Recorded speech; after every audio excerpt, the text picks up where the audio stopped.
Hello friends, let us now learn some important points about oxidation of unsaturated fatty acids. This oxidation of unsaturated fatty acids occurs by a modified beta-oxidation pathway in mitochondria. Here almost all are similar.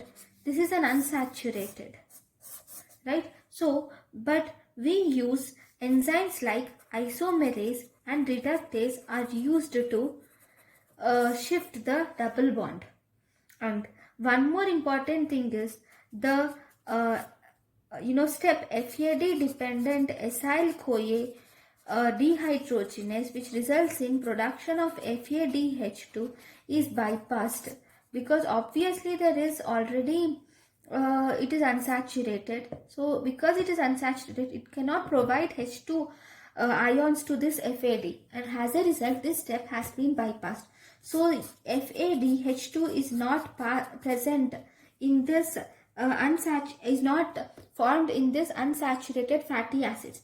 So because of this, during energetics you should minus 1.5 ATP per double bond. Whenever there is one double bond, you should subtract 1.5 ATP generation from this unsaturated fatty acids.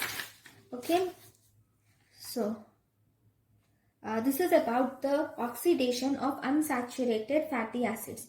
Thank you guys for watching my lecture. Thank you.